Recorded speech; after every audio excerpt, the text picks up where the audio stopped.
Micheal, the Bitcoin Chad Saylor, recently sat down with David Lin and shared his thoughts on Ordinals.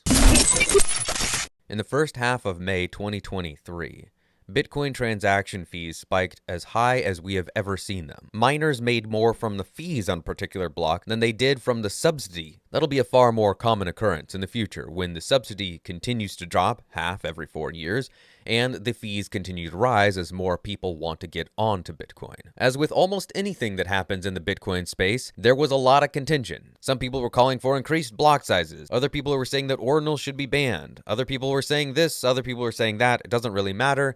Here, I'm going to play a clip where Micheal Saylor shares his thoughts on the matter. As a quick note, whenever I play these clips, I play them in 1.5 speed, so if this speeds up really fast for you, that's why. What we're seeing is a migration of developer activity from the rest of the crypto ecosystem to the Bitcoin base layer. So there's been a lot of stuff done with NFTs and smart contracts and other ideas on all the other cryptos. What you're seeing is Bitcoin is emerging as the winner, and people realize it's the low risk network. When all your banks fail, when all your other cryptos get shut down, if it turns out that your cryptocurrency is regulated, if your crypto security is regulated, if your crypto network is regulated, Bitcoin is going to be the last network operating. And so people are starting to renew their interest in Bitcoin. A lot of capital is migrating into the Bitcoin network. You can always count on Mr. Saylor to come in with a more level head than your typical tweeter.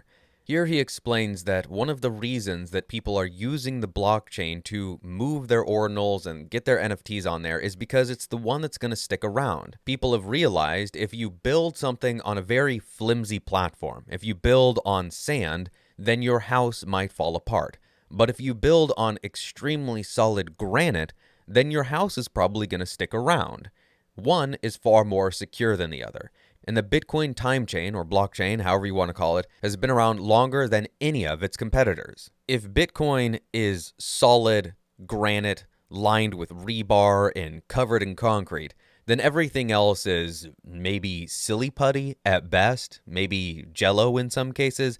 It's garbage, and certainly not something that you want to build on if you're hoping for it to last. In this next clip, Saylor doubles down on that, and he goes on to talk about how if you're a nation state, good luck attacking Bitcoin.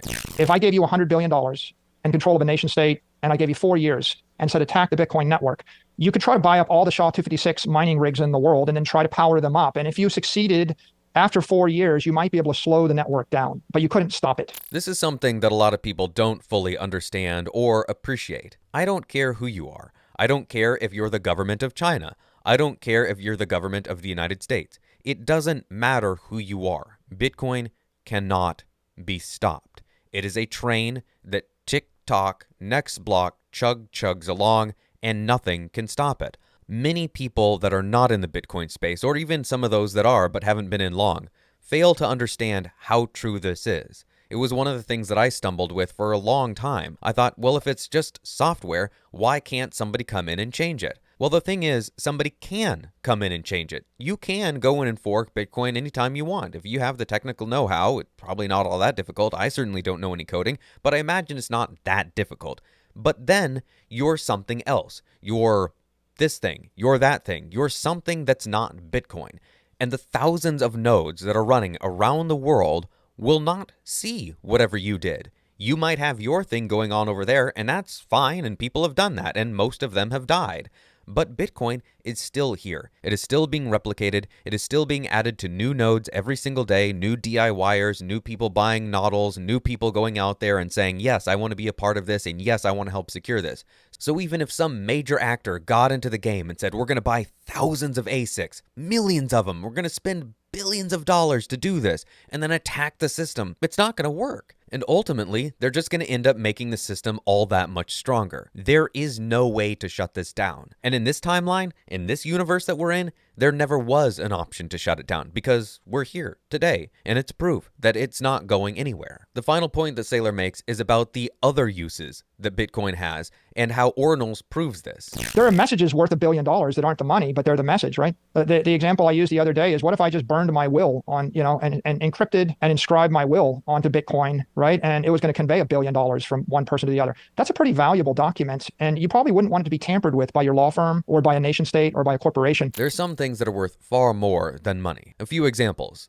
Something like your name associated with the business that you own. You don't want anybody to tamper with that. You don't want that to ever be in question. You want it to be known and set in stone that you are the owner of this business. That's something that seems like it would have a really good place being locked on the time chain. Another thing that you might want to have on there that could not be tampered with, as Micheal Saylor points out, is your will. You might want to make sure that all of your belongings, everything that you have, is going to your children, your grandchildren, whoever it is that you determine, and you don't want anybody, you're a lawyer, some conniving usurper that comes in there, some weird relative to come in there and change a line, change a decimal point. You don't want that to happen. So you get it on the time chain, it's locked in there forever, and it's not going to be altered. Another example is who has the property rights to your home and the land that that's on. You might want that to be locked down pretty dang tight too, so that nobody can come in and go, well, actually, we own that, and we have some forged wacky documents here that proves it. And you can go, actually, that's a bunch of BS. Here's proof of it. Irrefutable proof that's been locked down for the last 50 years on the time chain. You can trace it all the way back, and no, that doesn't belong to you. It belongs to me and mine. And the one thing that all of this has in common is you. You are unique. Your identity is unique. And if you wanted your identity, who you are, to be locked in immutable, unchangeable, hard-coded data that could not be messed with in any way, shape, or form, you might want to have your identity locked on the time chain. Now, I don't know exactly how that would happen, but it certainly seems like a possibility. To wrap up, the point here is that all sorts of different people are going to want to use the Bitcoin protocol in different ways. And that's kind of where we get to the point of permissionless. Nobody gets to say what another person uses it for. And yet, it is human hubris to come in when they see something that they don't like happening and think that they have the answer. They have the solution. This should be changed. That should be stopped. This should be banned. That should be increased. How about you just leave things well enough alone?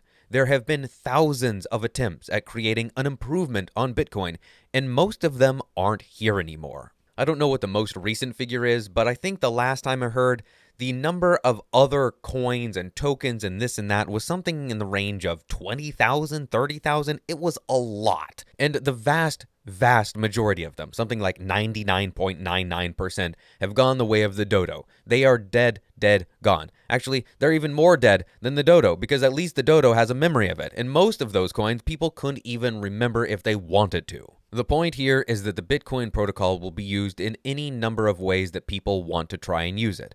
And it doesn't really matter because, hey, guess what? Tick-tock, next block.